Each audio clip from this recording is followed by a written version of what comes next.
sans qu'il soit nécessaire de rappeler les conséquences des guerres de l'opium, 1839 à 1856, et de la guerre sino-japonaise, 1937 à 1945, sur le paysage politique et économique chinois, le village de Xinlong connaît, à partir de 1842, comme les autres agglomérations du canton, d'importantes vagues d'immigration à la recherche d'un avenir plus prospère.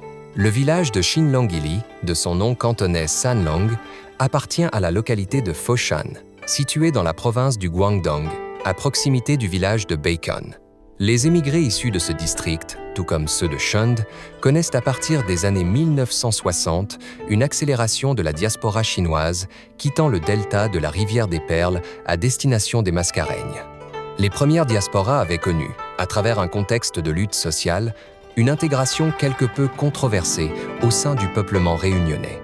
En effet, les Cantonais, après un transit par l'île Maurice, rejoignirent l'île de la Réunion et s'engagèrent dans l'industrie sucrière ou l'élevage de vers à soie, parmi tant d'autres secteurs.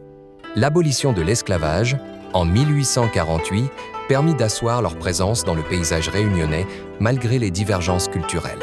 Dès 1900, cette communauté fit éclore sur l'île 3 associations cantonaises qui marquèrent un tournant historique dans l'économie réunionnaise, dont l'une des plus symboliques fut la création de la Chambre de commerce chinoise en 1916, les chaînes du village de Sainlong à Saint-Denis, la Lieyitong au port et le Namsun Tong, des gens de Nanhai à Saint-Pierre.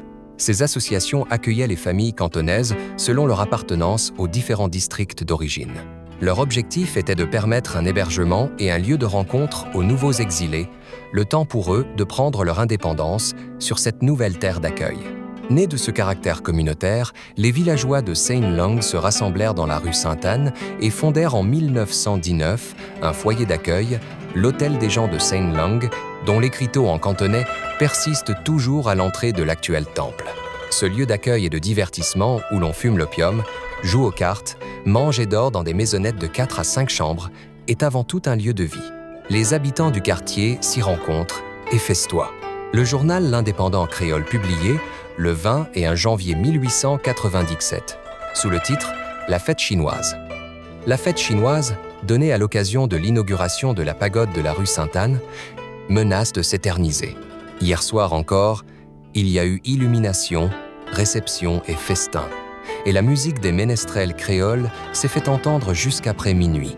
Si cela fait la jubilation des messieurs les célestiels, il est bien des gens paisibles du voisinage qui commencent à souffrir de ce tapage organisé. Il serait temps de nous donner le clou de cette fête qui n'a pas changé jusqu'ici. Edith Wang Hee Kam, dans son œuvre Diaspora chinoise aux Mascareignes. Le cas de la Réunion 1986, édition L'Harmattan, cite Eugène Marguerite, qui écrivait également de la rue Sainte-Anne en 1939. Lorsqu'on passe le soir dans cette rue, on n'entend quelquefois que le bruit des dominos.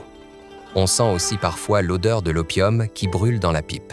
Il est probable que les temples abritaient aussi des fumeries d'opium, tradition qui traversa le siècle jusqu'en décembre 1980, lorsque la police locale fit une descente permettant d'appréhender une trentaine de fumeurs.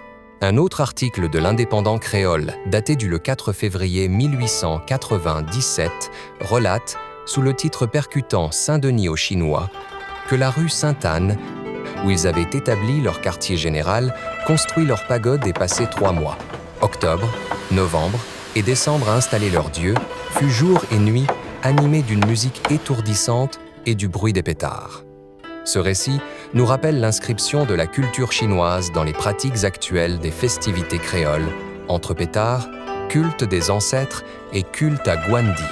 Bien que l'acte de propriété, datant du 30 juillet 1920, relate les premières traces officielles de l'Hôtel des gens de Sainlong, l'actuel temple est un lieu de rencontre et un foyer d'accueil pour les exilés de Xinlong depuis 1919.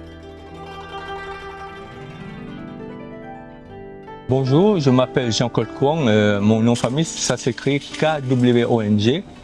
Je suis le fils du fondateur du restaurant Canton, qu'on dit souvent le restaurant Ticoula à Saint-Denis. Et en 1989, je suis revenu à l'île de la Réunion pour effectuer mon service militaire. À l'époque, mon papa, qui est aussi revenu de la Chine, que lui, à cette époque, il n'avait pas un domicile fixe. Du coup, il a été hébergé dans le temple de Sanlong. Et que juste après mon service national et après mes 2 années d'études en BTS Compta, et pendant tous ces temps, mon père s'est logé au temple Sanlong. En effet, vendu aux enchères par adjudication de la famille d'Anglas, notifié par le notaire M. Champ de Merle, le terrain du 82, rue Sainte-Anne, est une propriété privée acquise par les époux Shan-Yun, permettant un usage d'intérêt collectif. Leur décès, survenu entre 1945 et 1950, conféra à leurs 2 fils, Eugène et Moïse Shan-Yun, la nouvelle responsabilité du lieu. Le 26 mai 1953, les 2 frères décidèrent de vendre le terrain sur lequel se trouvait une humble maison en bois à une communauté de 10 personnes issues du même village de Sanlong. Parmi eux, Antoine Shan Ben-Chain et M. Franz Shan-Yun entreprirent, dans la continuité de leur présidence, la restauration de la maisonnette afin de préserver la raison d'être de ce lieu et d'en consolider le rôle de refuge. La communauté, consciente des vertus de la solidarité, assura ainsi l'entretien du terrain jusqu'au 15 septembre 1977, date à laquelle les membres désignés créèrent, à la suite du décès de 2 d'entre eux, l'association culturelle Kuan Yuisme de l'amicale de Sanlong, inscrite au journal officiel Neuprod 200, 30 les 3 et 4 octobre 1977. Ce n'est que le 24 janvier 1978 que l'acte de donation fut officiellement reconnu. Le temple Sanlong Likun, à travers l'amicale de Sanlong, devint un lieu de culte aux yeux de l'administration française. 15 ans après, lors de l'Assemblée générale extraordinaire du 15 juillet 1994, mettant en exergue les difficultés financières de l'association, le futur président M. Jacques Chan Siken proposa de créer une source de revenus grâce à la construction d'un restaurant. En 1994, le conseil d'administration du temple Sanlong,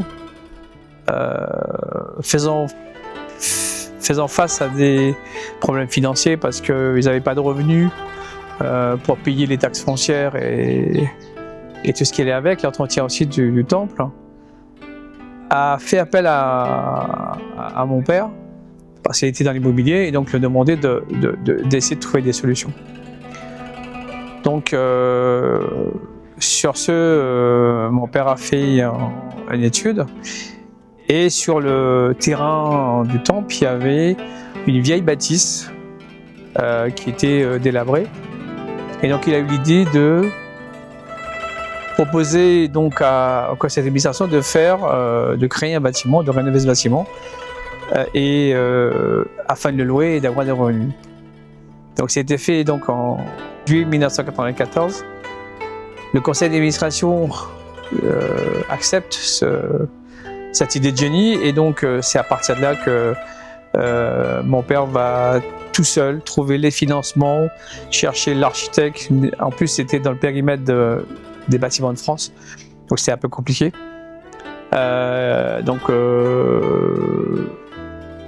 Trouver les architectes, trouver le constructeur et il a managé ça tout seul. Donc si aujourd'hui on a pu rénover, moi j'ai pu rénover ce temple, en fait c'est grâce à lui. Et si j'ai accepté ce poste, c'est parce que je voulais, peut-être qu'au fond de moi, sans me l'avouer, mais essayer d'achever l'œuvre qu'il avait créée au départ. Voilà. C'est grâce à lui que toute la rénovation du temple Sanlong a pu être faite.